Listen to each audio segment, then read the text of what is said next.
Bonjour tout le monde, si je suis là aujourd'hui, c'est pour revenir sur le sujet de ma dernière vidéo, les violences conjugales dans la diaspora. Cette vidéo est plus ou moins une suite, mais elle touche un autre aspect de ces violences conjugales, c'est le cas des hommes. Plusieurs hommes ont été plus ou moins très réactifs vis-à-vis de la précédente vidéo. D'autres m'ont contacté individuellement par rapport à cela. Comme quoi, j'ai manqué de parler de la violence des femmes contre les hommes, dont certains hommes sont également victimes. Eh bien, je voudrais tout d'abord expliquer que je me suis concentrée sur le cas des femmes, premièrement parce que je suis une femme, et deuxièmement parce que j'ai été abordée directement par des femmes qui sont venues à moi pour m'exposer leur cas, leur situation conjugale violente. Et voilà pourquoi je me suis concentrée plus sur le cas des femmes parce que c'est dans ce domaine que j'avais le plus d'informations et de connaissances et d'expérience. Mais je l'avais dit, mentionné très brièvement dans la précédente vidéo, que les hommes sont tout aussi victimes des violences conjugales dans certains cas. Et j'avais signifié que ce n'est pas parce que l'on interdit aux hommes de ne pas lever la main sur les femmes, de ne pas abuser des femmes, que les femmes, elles, doivent commencer par abuser des hommes. Les violences conjugales en général contre les hommes font 15% du total des violences conjugales qui sont repérées annuellement par le gouvernement américain. D'après les informations que j'ai obtenues, d'après mes recherches, 85% des cas de violence conjugale touchent les femmes et 15% touchent les hommes. Et il s'avérerait que un homme soit violenté par une femme chaque 40 secondes et une femme soit violentée par un homme presque chaque 5 secondes aux États-Unis seulement. Il y a des femmes violentes comme il y a des hommes violents. Et dans cette vidéo, je vais me concentrer sur l'aspect de la violence contre les femmes et donner des informations qui pourront aider les personnes victimes des violences dans les deux genres, aussi bien les hommes que les femmes. Tout d'abord, dans le cas des hommes, on en entend parler très peu, bien que ça existe, surtout parce que les hommes eux-mêmes qui sont victimes de violences conjugales n'osent pas aborder le sujet, n'osent pas en parler de gens. Il y a ces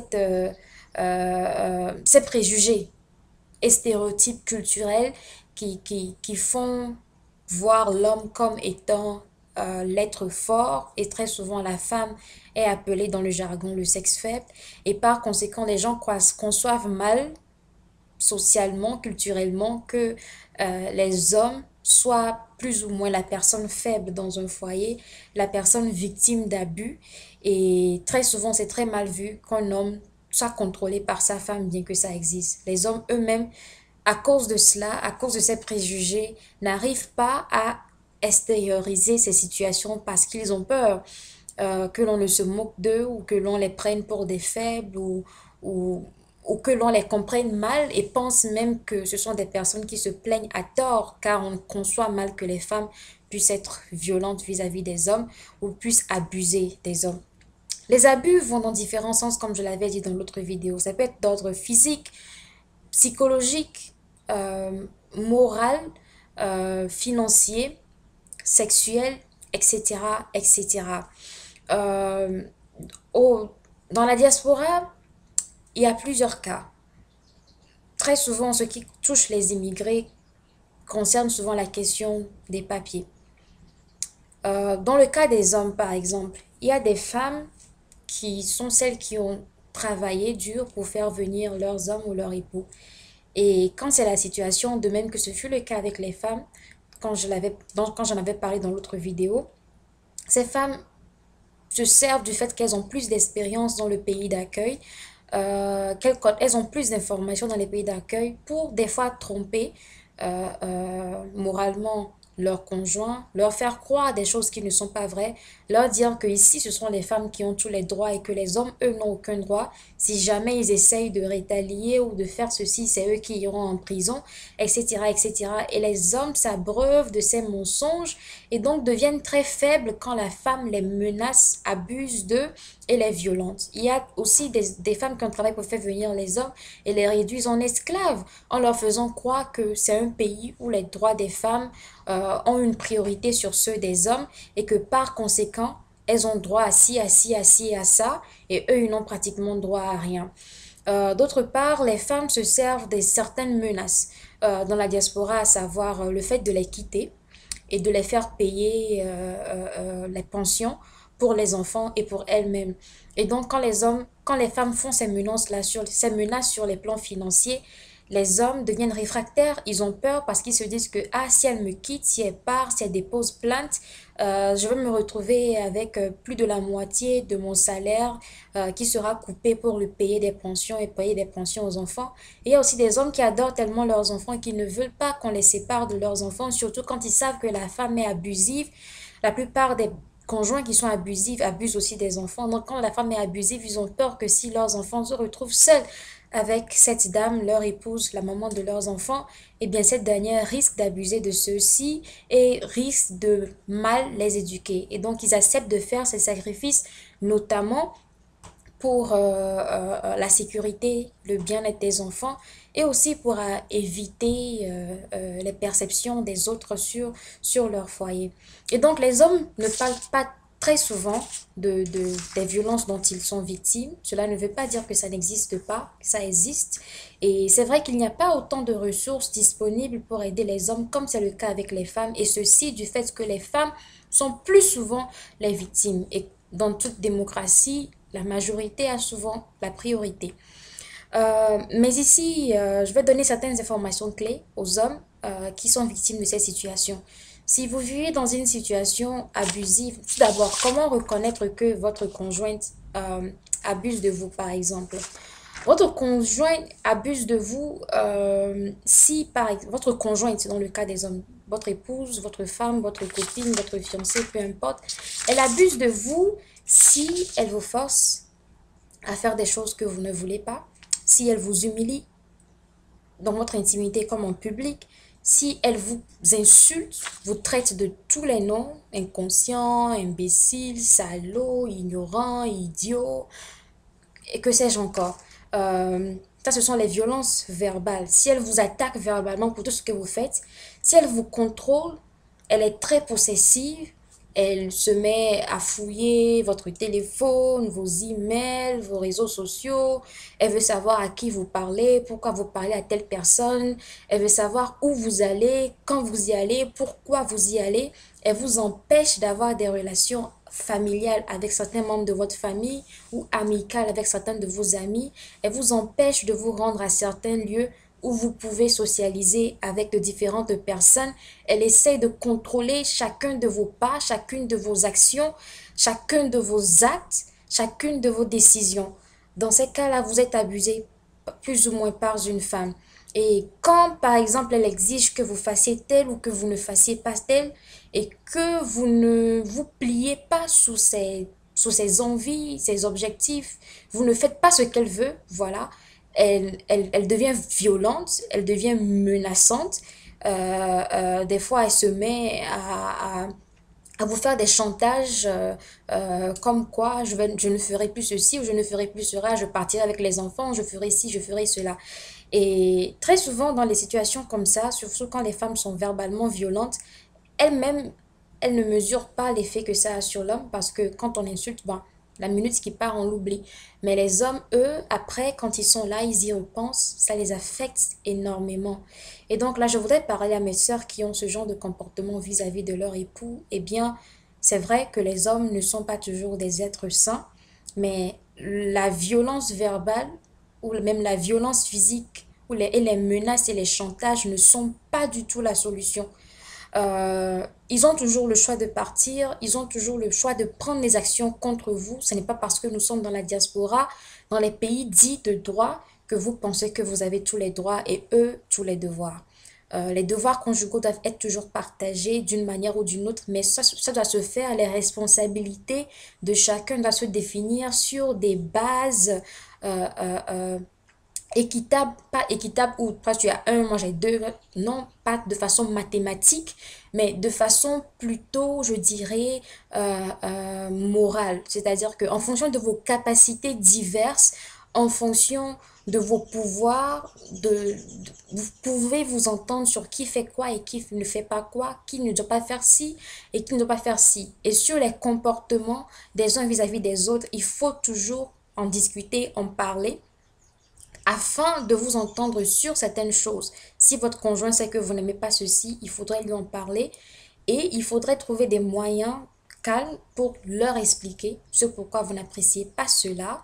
Des fois, c'est vrai qu'il faut faire usage d'un tout petit peu de force, mais cela ne veut pas dire qu'il faut en faire de cela un mode de vie dans le couple. Ça brise toujours les couples, ça laisse des séquelles graves sur les membres de la famille, notamment et surtout les enfants, ce qui est très dangereux.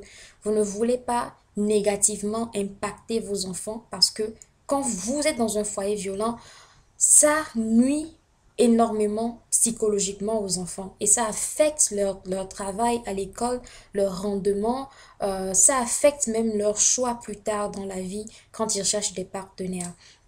Et donc, pour revenir, quand vous, hommes, êtes victime de ce genre de situation, la première des choses, c'est que ne tombez jamais dans le jeu de la femme et n'essayez jamais de rétalier. C'est-à-dire que si une femme devient violente, se met à vous taper dessus, n'essayez jamais de taper dessus. Parce que si elle vous donne 10 coups et vous donnez un coup et qu'elle appelle la police ou que vous-même vous appelez la police, c'est vous qui irez tout d'abord en prison pour différentes raisons, parce qu'il y a des lois spécifiques qui protègent les femmes contre la violence du fait qu'elles ont été plus victimes de violence et il n'y a pas trop de lois très spécifiques, catégoriques aux hommes qui les protègent eux contre la violence. Cependant, on n'aime pas très souvent envoyer aussi facilement les femmes en prison parce que si on fait partir l'homme, on fait partir la femme également qui va s'occuper des enfants. Donc, si elle vous frappe et que vous la frappez, vous aurez plus tort qu'elle. C'est vrai que ce n'est pas juste, mais malheureusement, c'est ça la loi, c'est ce qui arrive. Donc, si elle se met à vous frapper, trouvez un moyen de vous retirer de sa possession et quitter la maison le temps que les choses se calment. Vous pouvez appeler des amis pour intervenir, des membres de la famille pour intervenir, ou simplement vous retirer pour un temps. Mais n'essayez jamais de rétalier. Ne pensez pas que, bon, elle m'a frappé, donc je vais la frapper, je vais lui montrer que je suis un homme. Ça ne se fait pas.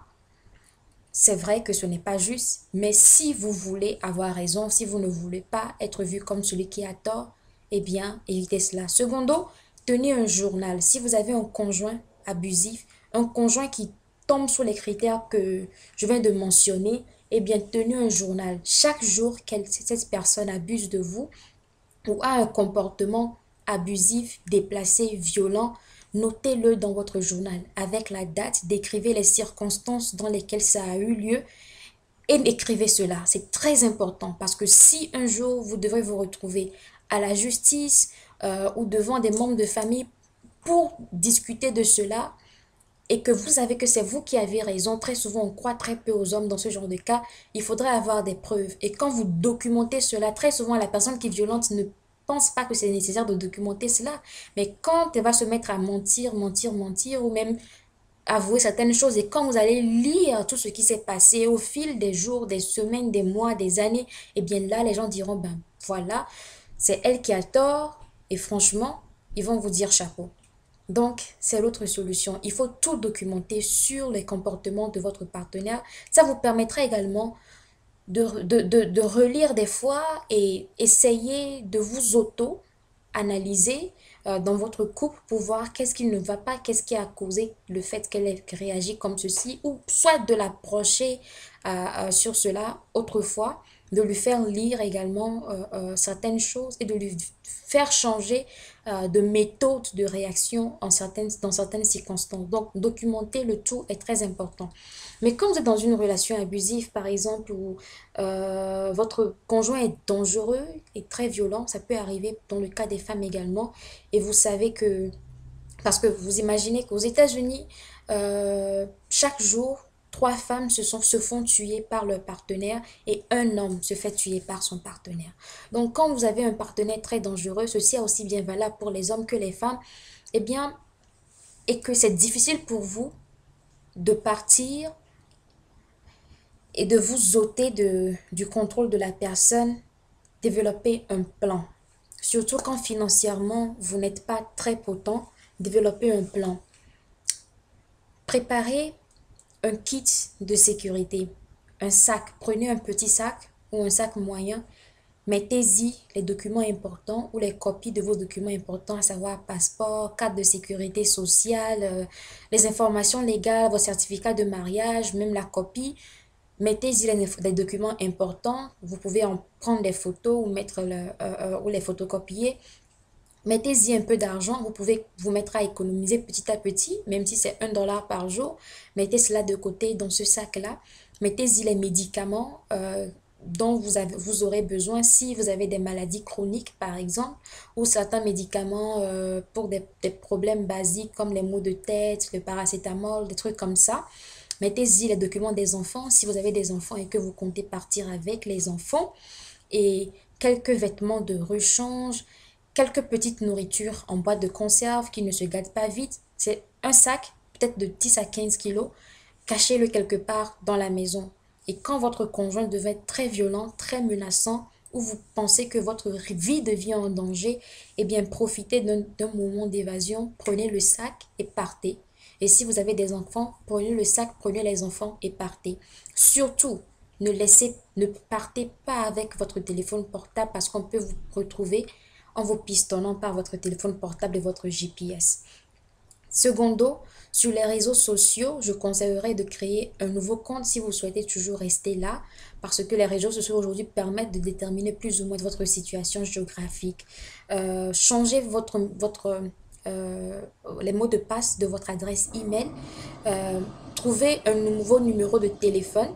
N'utilisez plus le même numéro et ne contactez pas les amis et parents que vous savez aiment beaucoup ce conjoint-là et feront tout pour vous remettre en contact. Parce que des fois, si c'est par exemple un ami, l'ami du monsieur par exemple, ou votre belle-sœur, des choses comme ça, même s'ils savent que leur parent ou leur ami n'a pas raison, quand celui-ci va dire non, j'ai changé, j'ai besoin de lui parler, ils vont tomber sous le coup et vont lui redonner vos nouvelles informations. Donc, coupez contact avec ces gens-là aussi, pas parce que vous ne les aimez pas, parce que vous avez peur de, mais pour éviter que dans le court terme, votre conjoint ne vous retrouve par ces gens-là. Parce que si ce sont des conjoints violents, ils vont promettre des choses, mais dès qu'ils vous retrouvent, ils vous feront plus mal. Ou ils feront semblant de négocier, de vous consoler avec des cadeaux, des mots doux. Mais dès que vous revenez à la maison quelques temps plus tard, leur situation sera pire qu'avant. Parce que ces genres de personnes ont souvent tendance à être très vindicatives et à vouloir vous repayer pour le mal qu'ils supposent que vous leur avez fait. Donc partez, appelez votre police locale, informez-les que voilà, vous êtes parti parce que vous vivez dans une situation abusive, vous ne voulez pas déposer plainte contre votre conjoint, mais vous voudrez leur faire savoir que vous n'êtes pas une personne disparue. Comme cela, si votre conjoint ou vos parents décident d'aller à la police pour leur dire que voilà, notre enfant, ça fait 24 heures qu'on ne la retrouve pas, là, au moins la police leur dira que elle n'est pas disparue, nous savons qu'elle est en sécurité, nous sommes en contact avec elle, mais elle ne souhaite pas être en contact avec vous ou tel ou tel.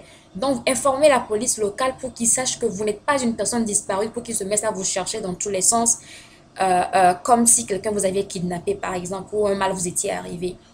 Et de là maintenant, vous pouvez chercher de l'aide psychologique, parce que vous avez besoin quand vous avez besoin d'une psychothérapie pour retrouver votre force, toutes vos capacités physiques, mentales. Vos enfants ont besoin d'aide, donc il faudra informer les services sociaux pour qu'ils vous trouvent des moyens plus adéquats de s'en sortir et d'aider vos enfants. Aux États-Unis, le numéro que les hommes peuvent appeler s'ils sont dans ce genre de situation, c'est un numéro vert comme c'était pour le cas des femmes. Ça s'appelle des Domestic Abuse Helpline for Men. Et c'est un numéro disponible 24 heures sur 24, 7 jours sur 7, comme le numéro que j'avais donné pour les femmes. Et c'est le 877 643 11 20. Le 877 643 11 20. 877-643-1120. Et c'est un numéro qui fonctionne comme les numéros de conférence et il va falloir y entrer un PIN. Et le PIN, c'est 0757 0757 0757 057 877 643-1120 and the PIN number is 0757.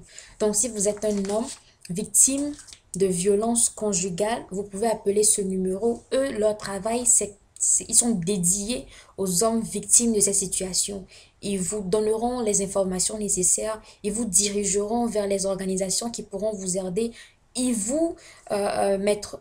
mettront en votre disposition les ressources qu'il faut pour vous aider à vous en sortir, à guérir de ce traumatisme et voir dans quelle mesure, même au cas où vous tenez à votre conjointe, vous l'aimez malgré tout, à retourner avec cette femme et à repartir sur de bonnes bases. Ils pourront même offrir de l'aide pour aider cette personne à sortir de sa violence. Donc, voilà, j'espère avoir couvert l'essentiel. J'espère que les hommes seront donc satisfaits. Et comme je l'avais dit, les hommes n'ont pas le droit de lever la main sur les femmes, d'abuser de leur partenaire, de contrôler ceux-ci, de les maltraiter. Et pour les femmes, c'est pareil. Les femmes n'ont pas le droit d'abuser de leur partenaire, de les maltraiter, de les contrôler. Avant de vous retrouver dans une situation maritale, vous êtes deux individus différents avec votre corps, votre cerveau, votre manière de penser, votre manière de vivre, de faire les choses. Et c'est vrai que ce n'est pas facile de vivre à deux quand on n'a pas les mêmes éducations. Regardez deux personnes qui sont des frères et des sœurs élevés par les mêmes parents qui, malgré cela, se disputent tout le temps. Outre le lien familial, souvent les relations entre frères et sœurs peuvent se détériorer à jamais. Et ça arrive des fois. Mais imaginez deux personnes qui ne sont pas liées par le sang, qui n'ont pas grandi, certes peut-être pas ensemble, qui se sont connues depuis à peine quelques années, essayent de vivre ensemble, ce n'est pas facile. Et la violence ne résout pas les problèmes conjugaux. Encore une fois, chères sœurs, si vous êtes violente contre leur, arrêtez, ce n'est pas la manière de faire les choses. Des fois, c'est dans ces genres de situations que vous allez pousser, l'homme à bout également, vous allez pousser à partir. Et il y a des femmes également qui pensent qu'il y a cette tendance à s'enrichir dans la diaspora où des femmes mettent leur mari dans des situations de ce genre afin de toucher les pensions alimentaires pour elles-mêmes et pour leurs enfants. Eh bien, tout d'abord, c'est malhonnête. Parce qu'à deux, vous pouvez toujours trouver les moyens pour vous enrichir, pour enrichir votre foyer. C'est malhonnête de vouloir abuser de l'autre pour de l'argent. Et tôt ou tard, vous allez payer pour ça. Parce que c'est un cycle, c'est un cercle. Et que ce que vous faites aujourd'hui, demain, il y aura toujours des conséquences très négatives pour vos actes.